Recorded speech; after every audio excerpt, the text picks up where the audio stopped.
Oke, jumpa lagi dengan Padi Dadakan bersama gue Wisnu dan kali ini mau ngasih prediksi pekan ke-25 dari Inggris Premier League. Oke, pertandingan dibuka oleh Brentford yang kedatangan tamu yaitu sang pemuncak klasmen Liverpool. Liverpool kita ketahuin ya, ini kemungkinan pertandingan ini Muhammad Salah juga belum tentu bisa 100% tampil atau belum tentu bisa main 90 menit. Kemungkinan kalaupun dibawa sebagai pemain pengganti ya mungkin akan turun di babak kedua kalau emang dibutuhkan, kalau emang Liverpool deadlock mungkin ya. Dan kalau gua rasa dan tidak cuma Muhammad Salah, tampaknya kayaknya Trent Alexander-Arnold sama sama Alisson Becker kayaknya juga nggak bisa main, diragukan tampil ya, tapi kita lihat aja nanti ya. Dan kalau di sini sebenarnya memang tanpa Muhammad Salah Liverpool jelas sangat terpengaruh ya, sangat terpengaruh, kreativitas di lini serangnya juga sangat terpengaruh, tapi kalau kita ngelihat lagi beberapa pertandingan tanpa Muhammad Salah, dia cuma kalah satu kali lawan Arsenal. Gitu yang memang secara kualitas di lini tengahnya pun Arsenal lebih bagus ya pas kita tonton pertandingan lawan Arsenal itu memang lini tengah Arsenal mendominasi Liverpool gitu. Jadi Liverpool memang kalah kelas kalau lawan Arsenal waktu pas pertandingan kemarin ya. Nah, di sini juga Liverpool lini tengahnya mungkin masih akan mengandalkan McAllister sama Wataru Endo mungkin udah bisa dimainkan. Terus kalau Gravenberch tuh kayaknya masih agak kurang ya. Cuman kita nggak tahu nih yang menggantikan Soboslai siapa ya. Curtis Jones apa Gravenberch kita nggak tahu. Tapi menurut gua yaitu kelasnya tipis-tipis aja lah bedanya yang nggak terlalu signifikan. Nah, yang jadi masalah Liverpool ini pertahanannya nggak terlalu rapi-rapi banget walaupun secara statistik Liverpool ini salah satu tim yang di IPL ini punya pertahanan terbaik ya, tapi sering banget kebobolannya tuh kebobolan-kebobolan receh gitu ya, kebobolan konyol. Nah, itu yang harus dihindari sih. Nah, tinggal bagaimana lini depan Liverpool ini ya bisa mengeksekusi peluang. Kalau bisa mengeksekusi peluang dengan baik, terus dia bisa jaga pertahanannya nggak kebobolan-kebobolan konyol, ya harusnya Liverpool menang ya, tetap ada di puncak klasmen gitu. Ya, kita lanjut pertandingan berikut Burnley lawan Arsenal ya, dan ini Arsenal salah satu title contender juga menurut gua musim ini. Harusnya pertandingan ini 3 poin dengan mudah.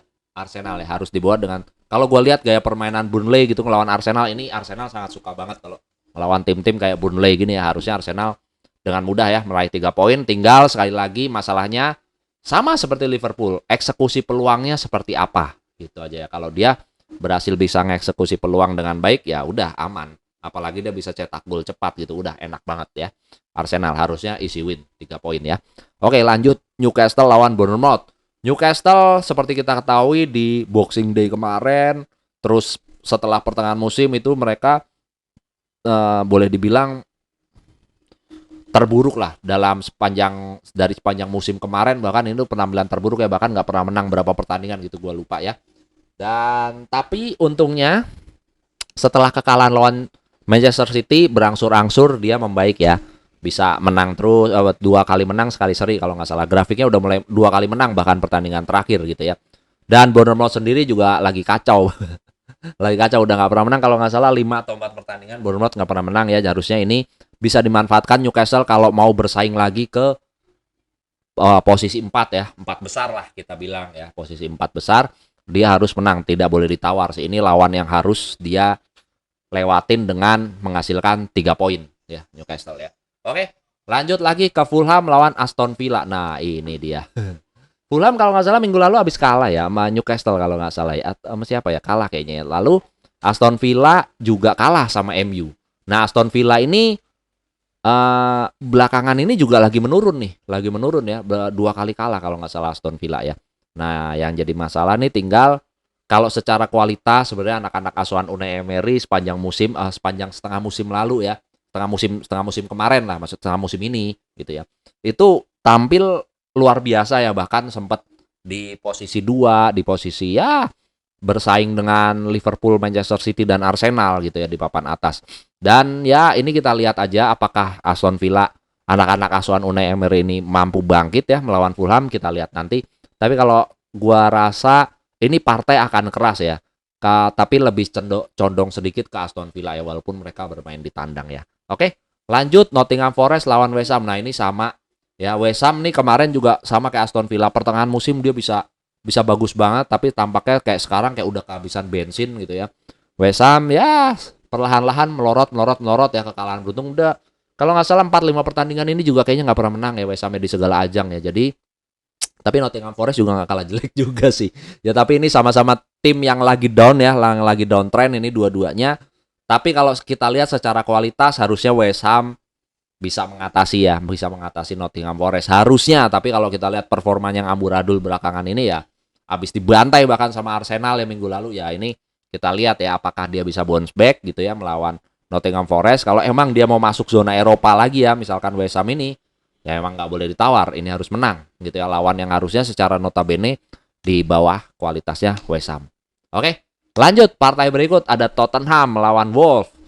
Wolves minggu lalu habis kalah ya. Wolves minggu lalu habis kalah juga. Nah, ini Tottenham juga ini salah satu title, bukan title, satu contender untuk masuk ke 4 besar. Nah, melawan Wolves ini gua rasa Tottenham bisa lah. Ini main di kandang ya. Harusnya dia bisa ngatasin Wolves ya. Harusnya ya pertandingan kali ini ya. Dengan keunggulan main di kandang dan Wolves habis kalah ya.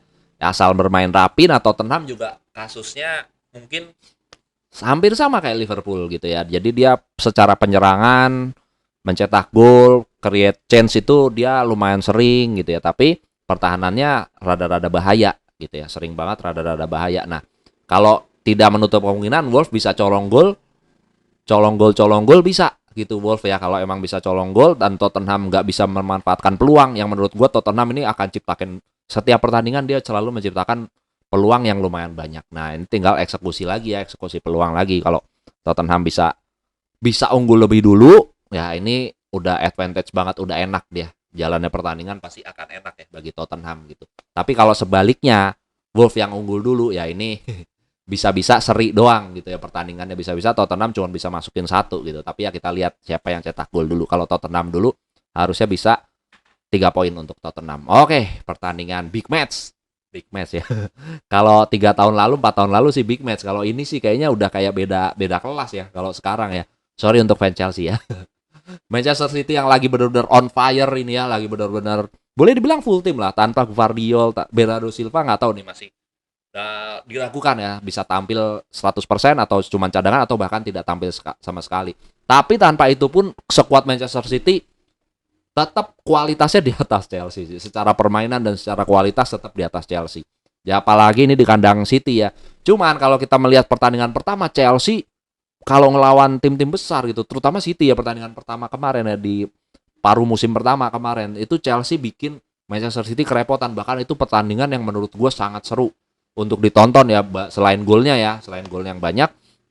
Tentu saja kita melihat semangat Chelsea gitu dalam fighting spiritnya melawan Manchester City. Dan itu yang kita harapkan keluar juga di pertandingan kali ini ya. Semoga Chelsea bisa mengeluarkan fighting spirit lah. Kalau secara skill, secara permainan sih kayaknya kita berat ya. Chelsea berat ya kalau untuk menandingi Manchester City. Nah tapi kalau bisa dengan cara ya pasti Pochettino akan lebih cenderung menunggu. Udah jelas lah lawan City nggak mungkin bisa dia main ball position atau segala macam terlalu frontal. Udah jelas jadi makanan City. Berarti kalau menurut gua Chelsea pasti akan menunggu, mencari celah, memanfaatkan peluang. Kalau ada lubang, ada celah, mungkin bisa dari counter attack. Semoga Chelsea bisa cetak gol biar pertandingannya seru. Kalau nggak pasti dikurung doang ya sama Manchester City ya. Oke lanjut. Sheffield United melawan Brighton. Nah ini Brighton juga musim ini ya menurut gua ada penurunan karena satu pemainnya banyak yang hilang. Lalu kemarin ada Piala Asia dan Piala Afrika, Kaoru Mitoma juga nggak bisa main. Jadi poinnya terseok-seok. Jadi kualitas pemain cadangannya menurut gue sangat amburadul banget ini Brighton ya. Kasihan juga ya karena hilang pemain pilar banyak. Plus ada cedera, ada Piala Asia ya. Jadi inkonsisten. Sayang sekali ya Brighton harusnya salah satu tim yang gaya mainnya gue suka gitu ya Brighton ya. Tapi kalau kita ngelihat lawannya Sheffield United harusnya kelasnya di bawah dan ini harus benar-benar dimanfaatkan oleh Brighton kalau mau masuk persaingan di zona Eropa lagi gitu ya. Yang harusnya memang ya hebat lah Brighton ya dengan kalau gue lihat dengan kualitas pemain kelas 2 semua gitu bisa bersaing masuk ke kancah Eropa gitu menurut gue. Salah satu tim yang gue suka juga sih karena pelatihnya gue rasa juga gaya permainannya menarik ya. Dia dan Tottenham musim ini, kalau Roberto De Zerbi dari musim lalu ya, Tottenham musim ini tuh gaya permainannya enak ditonton gitu ya, walaupun kebobolannya sering, tapi yang penting kita sebagai penikmat bola seru ya nontonnya itu karena gaya mainnya menyerang. Nah, Lalu ini Manchester United akan bertandang ke kandang Luton. Nah, abis hat-trick kemenangan ya kalau nggak salah, gue MU ya. MU hat-trick kemenangan nih, fansnya pada keluar gua semua. Dan ini ya harus dimanfaatkan lagi lawan Luton, salah satu tim lemah juga ya. Salah satu tim lemah. Ya cuman Luton bikin kejutan lawan Liverpool doang nahan seri. Kalau lawan MU kita nggak tahu, kita lihat. Besok ya, ini pertandingannya besok. Harusnya ya di atas kertas Manchester United unggul segala-galanya lah. Ya tinggal gimana caranya. Tapi kalau menurut gua MU dalam 3 pertandingan ini gua ngelihat perkembangan yang lumayan baik lah, lumayan pesat. Sembuhnya Casemiro, terus lini pertahanan juga ya Maguire, Varane, Luke Shaw sama Dalot ini udah lumayan. Ini gua nggak tahu sih pertahanannya dia, soalnya kan Lisandro cedera ya. Kemungkinan Maguire sama Varane lagi ya menurut gua yang akan main, tapi nggak akan ada masalah, gua rasa tidak akan ada masalah berarti kalau menurut gua. Kalau catatan gua kemarin dia ngelawan Aston Villa justru di lini tengahnya ya. Casemiro dan Kobbie Mainoo belum padu banget kalau menurut gua. Jadi masih sering ada miskomunikasi dalam menutup ruang. Nah, itu yang jadi PR.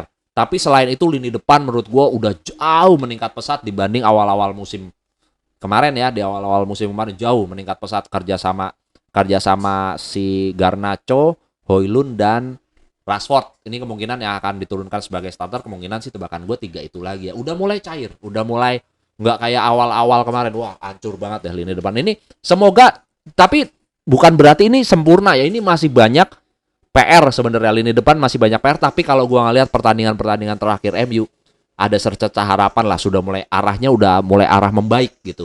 Jadi walaupun masih jauh ya dari sempurna, sorry to say, masih jauh dari sempurna, masih jauh dari benar-benar solid tuh, masih jauh banget gitu. Tapi arahnya udah kelihatan, arahnya udah membaik gitu ya. Tinggal kalau di tengah juga menurut gue udah oke, tinggal PR-nya itu aja ya. Mungkin komunikasi aja Casemiro sama Kobbie Mainoo, memang kan musim ini kan mereka jarang dimainkan bersama gitu ya. Atau nanti mungkin ada alternatif selain pengganti Kobbie Mainoo, gue nggak tahu apakah Eriksen atau Amrabat, kita juga nggak tahu sih. Tapi menurut gue itu aja sih PR catatannya. Kalau ini tengah solid, lini depan tambah membaik lagi, MU harusnya 3 poin ya. Oke, lanjut Everton lawan Crystal Palace. Everton ini memang ya selain kena pengurangan poin ya, justru karena pengurangan poin kayaknya dia tampil Spartan ya. Tidak sering tim-tim besar juga kerepotan lawan Everton ini ya. Tapi justru kalau lawan tim-tim kecil dia malah sering kepleset gitu. Lawan tim yang setara malah kepleset. Tapi dia harus berjuang untuk lolos dari zona degradasi, dan dia pride banget nih. Kalau dia dikurangin 10 poin ya kalau nggak salah. Tapi dia bisa lolos dari zona degradasi, makanya fighting spiritnya lagi tinggi-tingginya. Dan ini dia main di kandang di Goodison Park yang memang terkenal susah banget, alot banget Everton dikalahin di situ. Bahkan tim-tim besar pun paling kalau keluar dari Goodison Park walaupun meraih 3 poin, selisih golnya paling cuma 1 gitu ya. Dan gue lebih cenderung ke Everton, paling banter-banter ya. Kalaupun Everton apes paling seri sih. Crystal Palace agak susah ya, walaupun ya kayaknya udah full tim ya Crystal Palace ya. Olise segala macam udah bisa main ya, tapi ini sekali lagi Goodison Park gitu, lumayan angker. Ya udah, paling gitu aja ya teman-teman, pertandingan prediksi pertandingan di pekan ke-25 ini ya.